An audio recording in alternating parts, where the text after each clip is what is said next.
Alright, so what seems like months and what was months of getting mucked around due to laptop issues, I've finally got the wideband reinstalled.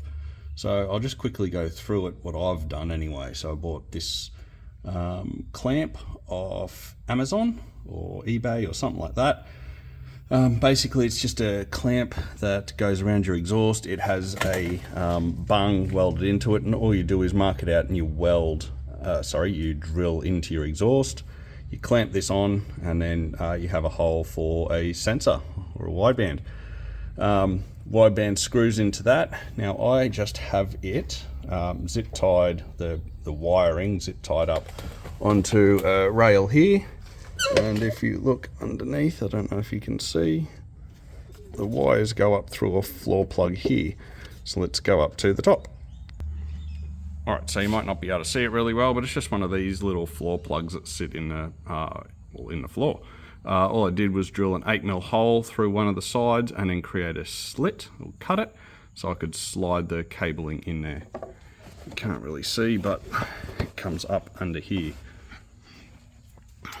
Outside here, ignore all the dog's breakfast of wires that go on, but so it is the AEM 30-0334 gauge, which has the OBD pass-through.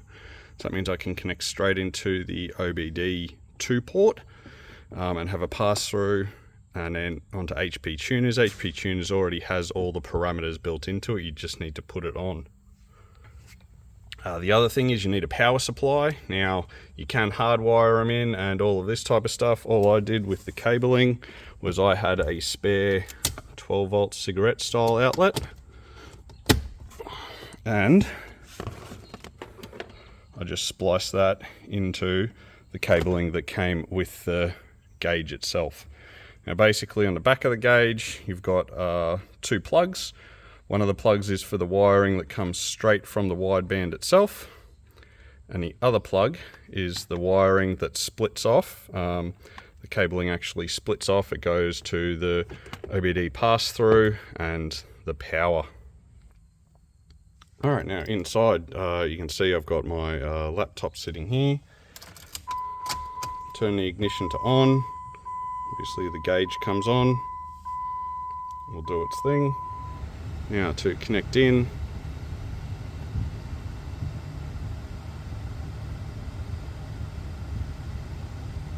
Alright, it's connected into the vehicle.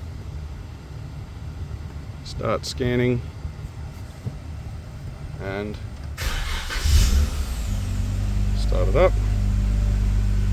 As you can see, this is working. Now I have this in lambda, so basically already registering 1 lambda stoichiometric ratio, and that's within 10-15 seconds. So anything about cold starting and needing to stay rich for a long time, not the case. Anyway, that's it.